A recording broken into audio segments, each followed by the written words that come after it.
Dhá Ghasúr as Árainn. Bhí beirt gasraí éonar amháin in Árainn a bhí ina ná chomrádaí mhóraige chéile. Thug an bheirt galantas a chéile ce bíon chéad airachbach a dhearfach bás go dtitgeach sé le scéal a thuirt don air eile cad aon ciall náte a bhí ann sa taobhlú eile. Dás an bheirt níos go raibh siad an mirt air agus go pósú iad. Bhíon tainme bhí an bheirt air seo, taigh mac fáidín agus ón na buil. Fuair a taigh bás níos sin, agus cháil ón cuimne gur an galantas a bit tútar atrab agus tránún amháin bhí ón ag tíocht isteach an éascaireacht as rinne sé dearmad duna fuipa. Dag sé hiar ar an tafta bheg na dhé. Siar le ón i ríist go deir an bháid agus bhíon chuideile don éireann ag siúil sos an chladach. Agus a gafar chartó tí sé taigh mac fáidín a na heasa ag tasach an bháid. Tá tú an ar sa ón, tá ar sa taigh. Níl aglacht rúm, níl ar sa ón. Ní ra aglam rút be agus ní bhaglam rút barad. Mathú ar sa taigh. Ag tasach a einseá faoi chuid na chósaní bhí marú, chuid ebach a bhís na flás, chuid agab a bhí burgadúir, chuid eile bhí nifran. Leis sin thart le seanbhean de chuid na chósaní a ben na mála ní eolaí, agus bhí sé ag stanar ón a bhí na heasa córa gus gan aontaran le feicealacha a córa leis agus hit si agus bhris sí cais. Scantar an teanbhean ar sa ón le taigh. Ní mé scantra í ar sa taigh, a scantra sí rútain, ní écinn sí mise chuibe nó níl cead ag aontaran méáil ach tú hain agus ní bheidh mé ar an taobh seo ach go dtí tránún na máireach agus bhháil córa eile bheit agam leat le dtitgeach líne a máireach agus thugón geantas dó go dtitgeach sé córa leis. Chua ón chun an bhhaile agus duine sé don bhean agus don teilech cad a chunig sé an tránúna sin agus dar lósan go le gáil heidir sin a bhí sé agus diime siad chuig an tagart go gasta agus a tháinig agus an sagart chuig ón. Thas an sagart a córa leis agus duine ón dó umlan mar a hála as dúirt an sagart leis gur delas ifsin a bhí an. Níor a gón sásfa be chuibe dó ach a grá leis go taigh mac fáidín a bhí na chóireacht mar a bhí sé ar an taobh seo agus go dog sé galantas dó go rathach sé tránúna an bháireach a ríist a córa leis. Well, as an sagart, má chan tú gáil, seo bhait an chailís agus a ribín agus más delas ifsin atáin teanna sé machhait agus más angal as na flás atáin, tucha sé go ddíthú agus póga sé an chailís agus ribín. Bhí go má agus ní rá go holc, tránúna lár na bháireach, diime ón leis síos go dtí an chladach sa náit ar casú dó an tránú rihiisina agus tí sé ag tarinte a taigh go ríist. Tá aglarm sa rút ar sa ón ag tarint ribín agus a chailís amach sa fóca. Ná bíoch agla beartrúm ar sa taigh, ní dhéanam me sé dochar a bigait. Ag seoch tasa agus a tuaid póg an ribín agus go chailís.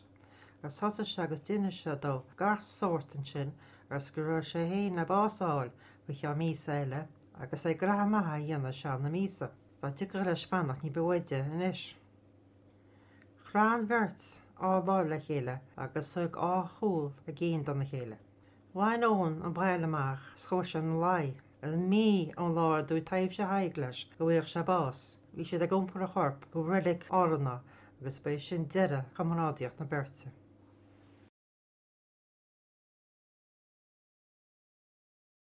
Once there were two boys in Árainn who were best friends. They promised each other that whoever died first would come back and tell the other what life was like on the other side. They grew up and married. These boys were named Taigh mac Fáidín and Ón na Buil. Later, Taigh died and Owen forgot about their promise. One evening, Owen was coming home from fishing. He forgot his pipe. He had left it on the small torth. Owen went back again to the end of the boat. The rest of the crew were walking up the shore. While looking round, he saw Taigh mac Fáidín standing at the front of the boat. "You're there," Owen said. "Yes," Taigh said. "You're not afraid of me?" "No," Owen said. "I wasn't afraid of you while alive. I won't be afraid of you now. You're dead." "Good on you," says Taigh. He started telling him about some of the neighbours who were dead, some in heaven, some in purgatory, and some others in hell. Along came a woman from the neighbourhood. Her name was Maureen Yowley.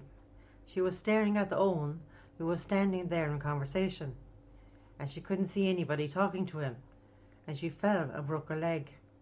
"You frightened the old woman," says Owen to Tig. "It wasn't me that frightened her," says Tig. "She was afraid of you," says Tig. "She doesn't see me at all. Nobody has the right to see me but yourself. I won't be on this earth longer than tomorrow evening, and I'd like to have another conversation with you, if we could meet tomorrow." And Owen promised him that he would come talk to him again tomorrow evening. Owen went home and told his wife and family what he saw that evening. They thought he was going mad, and they went as fast as they could and got the priest. The priest started talking to him, and Owen told him the complete story. And the priest told him it was a devil from hell. Owen didn't heed him and said it was Tig McFoyty, just as he had been when alive, and that he promised him he'd go to chat to him again tomorrow evening.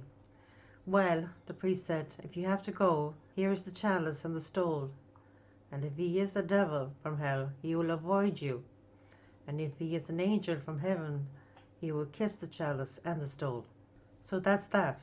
The following day Owen left and went again to the seashore where he last saw him the evening before, and he sees Tig McFoyty coming towards him. "I'm afraid of you," says Owen, while pulling the chalice and the stole out of his pocket. "Don't be afraid of me," says Tig. "I won't harm you." And he walked forward and kissed the chalice and the stole. He started telling about everything, and that Owen was to die in a month's time, and that he should do good deeds during the month. He couldn't stay any longer. Both shook hands and turned away from each other. Owen went home and went to lie down, and 1 month from the day Tig's spirit told him that he would die, they were carrying his body to Árainn graveyard, and that was the end of the two boys' friendship.